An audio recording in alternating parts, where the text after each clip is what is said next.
Ihan ay na to. Dili kung basta lang kay Kristohanon ta, dili ang atong trabaho ni kalibutan humangon tag iluwas nga mahimo pud ta witness ni Jesus Christ. Dili lang kung sa ngalan ng baptista ay no. Ang pinaka-main yun na ng church aron nga naay musulti paglugan sa mga wala musulti. Mo kanay main thing, mo kanay pinaka-main na trabaho nato ining mga Kristiyano. No? Kada na tayo sa proclaim, kanang first fruit, kanang mission, kana siya mga gitawag na siya mga grace, gitawag na siya mga graces lang na siya, naroon mas mupadayon ko din ang mulabaw. Yan ang mga missions commitment. Aron kay makatabang ta atong na nakasalain ng mga lugar. Yan ang hiyong ta sa first fruit. Aron mo makapagpundan po ka, kung na yung matigong, na katigungan. What a purpose na yung first fruit? Ano na yung first, light and offering. Aron nga, makapadayon po ang pag-improve sa mga trabaho diya sa sulod sa atong iglesia. Kaya mo man ang magdagan ang atong general fund.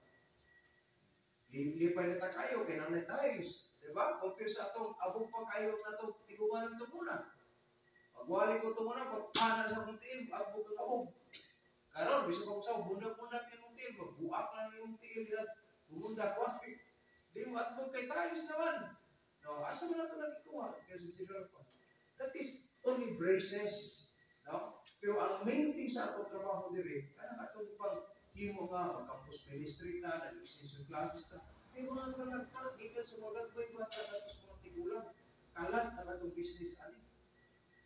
Nindot kayo kung ang tanan sa ato na nagawin magpangalag kita. Dili makalag-kalag, kanang mangalag. No? Lagi mawin mo na sa Ginoo. Nahibog ng instrument, kaya nagsulti ka, nadalaga nila, diya sa tiban sa Ginoo. Muna ay mo kalimot, kay Christian man ka. Being a Christian, kinala na kay soul na dala. O ganun pinaka-reverse. Paning kamuti, no? Pinaagi sa klase sa Ginoo, Lord, tagay ko na siya, lagi ko bunga o Lord, bubunga ko. Muna yung pinaka-nindot tayo na, ikaw mag-Kristano, nagabunga kita. O ganun pinaka-reverse. Ako pagka-save na ko, o ganun ako yung pangaloy, Lord, wala ko sa akong buhakon. Bako magulaluwas. Pero, pwede ba, Lord? Na, pagkabunga ko rin ako. Walang magdaho. Kalong dawin, gitaw ko sa Ginoo para magwalay dili ko siyang pulo. Wala pa ko nanganay mo pastor ko. Wala din sa akong vocabularies gitaw. Ang atong business ka lang. No? Atong business ka lang. Samtang nangapit ka kung kalag, himot ka sa kabubuton sa Diyos, sa paghimo ng mga braces, dahil sa offering, missions, atong first fruits, kaya ka ng mga butana, diyan po ka-impress ko kasi Ginoo i-record. Muna nakanindot pa iso. It is an instruction, no? Not only for the precept, not only for the order, but also for direction. It is an instruction for direction. Direction means guidance or supervision of action or conduct. That is a management. Dapat ihanay nimo bisan ang imong mata sa imong pagkatao. Ingon nga Kristiyano na ang conduct, pabatasan, no? Kaya ito, good manners and right conduct. Maayong pabatasan o maayong pag gitawag na ito nga maayong sa kining right conduct, no? Maayong sabi sa Bisaya na ito, maayong kung atong sabton na explore, it is a direction, no? Instruction for direction para sa kinabuhi. So, maayo na kang gawi, maayo pa ikang batasan. Kaya naman, tunod na sa pulong sa Diyos. Kaya tinuod na luwas na iso ni 2 Corinthians 5:17, nabi ko ako. Unsa man ka ng mata, unsa man klase ka na pagkatao, kuman ka maluwas, lagi ka usapan. Kung kinailhanan, ang usana sa ilahanan ang tinuod na luwas, adunay ka usapan. Kaya kung ako mausap, kung duda yun ang tao, uumog ka. Maurang mangyapon, wala inom ka ko, no? Insultador ka, kawatan ka na ko, pinagtulong ka na ko. No? Huwag yung mausap ba? Maurang ikapon, yung kinabuhi. Magduda ka kang tinuod na luwas. Kaya tinuod na luwas, nang i-express kasi bago na yung trabaho sa iyo sa sunod. Ginawalingan ka sa pulo sa Ginoo. Iluan ka. Ang pulo sa Ginoo sa mas tubig, sa mas sahon. Iluan ka. Wala siyang hammer. Wala kayo. Sundan bitaw, alisir siya nahimo siya hain kayo. Gikan na sa muli, pagkatapos gibaka pa kayo, gidok-dok pa kayo, hantod ipag pagdanan silang na niya. Utangan pag isa kuan, asido kayo. Musamot ko din kain. Gikan sa init, butang ko sa tubig, bairo ngayon. Ibalikwas mo, sutoy yun. Kaya naman, na-season siya pa kayo. Huwag mo na ang Kristohanon. Ginasukihan ka sa pulong sa Ginoo, it is an instruction for direction.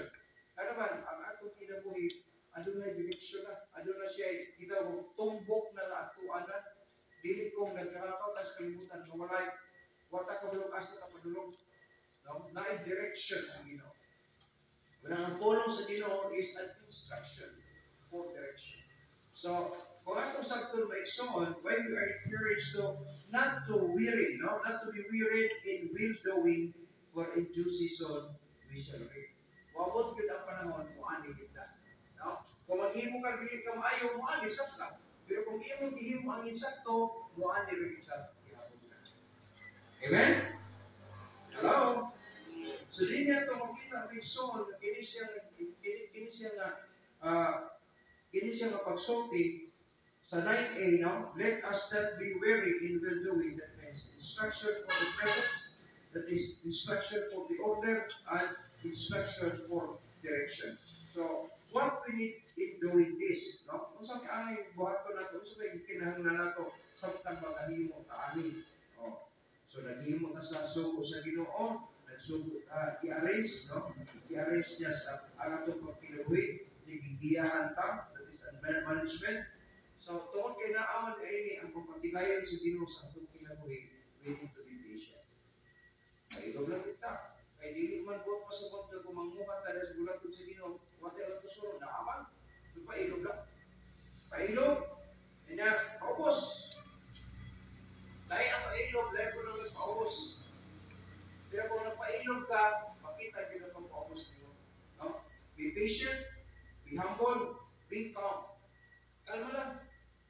Kaya kanang mga alatusuno na to, wala na siya bagyo ba? Wala na kanang gitawag na to baha.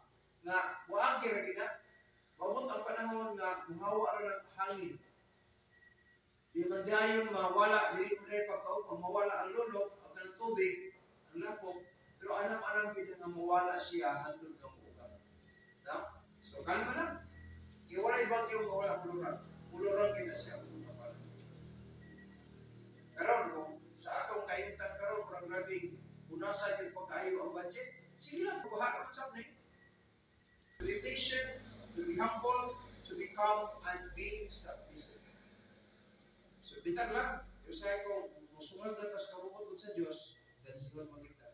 Musunod kang sarili, wala pa yung tao na kadaog sa Diyos. Kung sana sa ako nakita, kung muna sa diyan, ikaw ko sa Ginoo para sa pumunta yung kalimtan na kong tanan.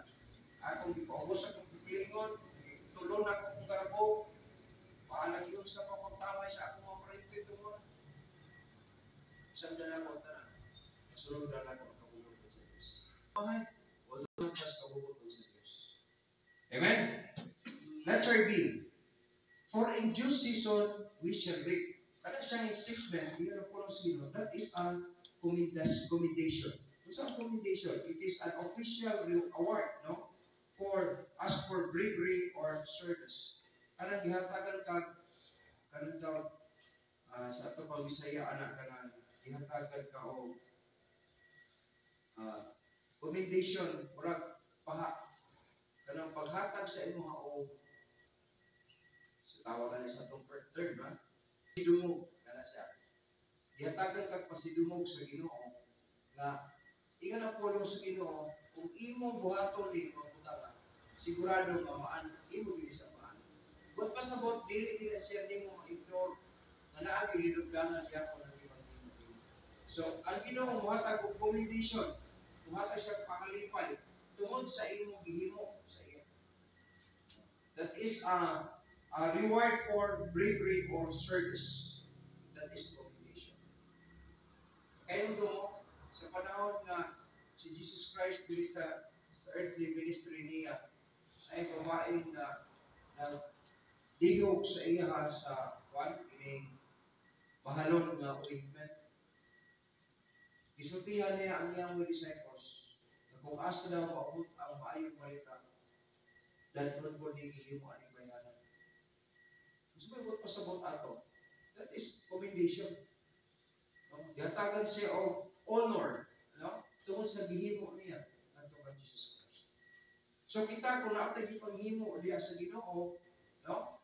Nya nakita na sa Ginoo kasi imong kasi gikalipay, no? Malipayon ka naghimo ana sama sa gihimo atong babae si Mary, no? Nakapalipay sa Dios. Wala makita nimo sa story diha na dili siya nagpakita na ardaygod siya sa mga tao. Kundi kusa nga iyang gihimo tungod kay nahigugma siya kay Jesus Christ. Tungod kay iyang gihatag ang bilinhon nga mga butang aron nga malipay ang Ginoo sa iya. Kaya si Jesus Christ asa gani maabot ang pagwali ninyo i-apil ni gihimo sa babae. That is commendation. Ano? Pahalipay sa imo ka ba? Bisag wala na siya karon, pero pwede pagyapon nato matikan, no? Ato pang mapahimuskan ang gihimo niya sa atong panahon karon. Yun na po ang himuon sa Ginoo sa imo. Kana din gitawag diha sa Hebrews chapter 11 nga gitawag nato og cloud of witnesses. Kinsa man ang mga tawanan? Mga tawo na ang naghimo og mga butang na nagapahimong sa Dios. Although, no, ang uban anak mga kapusnan, mga pobre sila. Pero nakapalipay sa Diyos. Mga tao nga, wala na ilang din sa kalimutan. Tunguna sa diyang naghimaya sila sa Diyos, ingon ang Bible, gipalitan ilang mga lapalpa, gipalakaw sila. Tungod sa, gipanto sila tungod kang Kristo.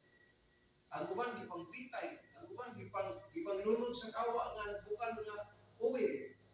No? Tungod kay nag-alagad sila sa Diyos. Pero tanawa karon, imo basahon ang Hebrews chapter 11, ang cloud of witnesses, lahi-lahi sila mga performance naghihimo diha sa Ginoo na parehas na kapalipay sa Dios. Kita dili man tingalita pareha pag nasa Ginoo, dili man puta pareha sa ilha panahon karon, no? Sa atong panahon karon. Dili tingali nga dakpon ta unya ihulog ta sa nagbukal nga oil, dili tingali pero nagi mga panahon nga bugal-bugalan ta. Dati mga parang kamayo ta. Nagkaro sa Ginoo. Muani kita. Muani. Kung imong buhaton daw, dili ka makaluya sa paghimo sa insakto. For in due season, yun po sa eksaktong panahon, sa gitakna ng panahon, yun ang Bible. Muani kita. Muani. Ako, wala man siguro kagalo. Kaya naman, muabot ang panahon, muani kita. Amen? Muani kita. So, that is commendation. In other words, hatagan ka sa Ginoo o pahalipay, no? Lipahin ka niya, nga araw nga, ma-enjoy ko ka nga naghimo ka insakto. Kung ito ang mga bata, sa panahon na maghimo sila maayo, naging affirmation. Kung mabatlong sila, dahil yung kaya magkawante sila, di ko dito maayo, maghimo na ako, no? Warningan, kung di ko din mo tro, kung sige ko din mo tro, sige na, latos na kasasunod, ha? Warning. Aron mahimo sa mga bata pagkabatas. Amen? So, katapusan, yun sa Bible niya, if we faint not, kanang word, kana, kung dili ka makaluya, kung dili ka mapandol, ang Bible. That is condition. So, we have this instruction, we have this commendation, okay, namin commendation na Ginoo. So, what shall we do? Enjoy with humility. Dapat atong bahato na siya na malipayon nga kapayong sa ano. Now, enjoy with thanksgiving. Pagkalipay ta, atong ikinabuhi siya na magpapasalamatun sa Ginoo. Enjoy with praise. Atong i-enjoy na siya na ganayin kita sa Ginoo. Then, enjoy with sharing attitude. Ang kinaiya nga, mo share kita. Ano ba atong, imo mga katulan, ay pagiging ako, i-share. Sharing attitude. Enjoy na siya with sharing attitude. Then the last thing, as part of condition means to put into a proper state for work or use. Wala siya ikaw na condition.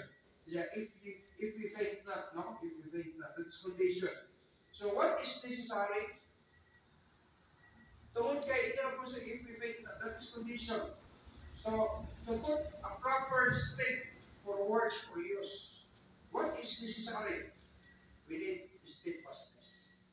Kung saan is steadfastness? Wala ko tayo na ligon. Ang kanang mapanadayon, no? And then firmness. Ligon yun. Gabi sa pagbagyuhon, bumili yun. Gabi sa pag-usang mga problema mo sa kinabuhi. Gabi sa pag-atos kamatayon, no? Nakaplikon yun ka. Ay mga panahon ba sa akong kinabuhi, ibig kay na imo nang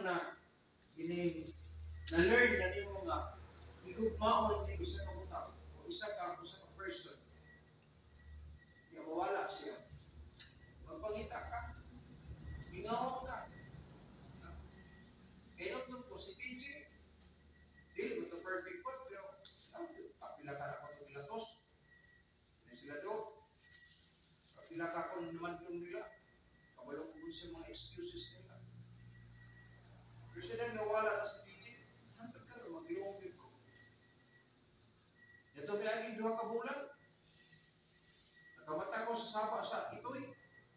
Kaya ito'y niya, laway kita naon. Ito yung mga ituya ko niya. Ano na ko ito manito, ang pinakadali. Kagatas kinuhigiyo ng palanggaon ng kayo. If we faith na. Amen? Mga kondisyon na siya. Kung dili na ito makapuol, dili ito makabugnaw, dili ito mamiyak. No? Kinatag fairness. Kinatag faithfulness. Gawas sa mga tinun-anon, dapat holiness. Limpi kita dapat. Dili ta buling ng kalibutan. Di atas kalibutan, siyempre, niya ang nagimuna. Ito yung mga kalibutan at itong yuhin sila. Pero dapat dili kita ang magpa-influence sila. Dapat kita ang mag-influence sila. Kita ang luwas, dapat sila makakatulog ng luwas.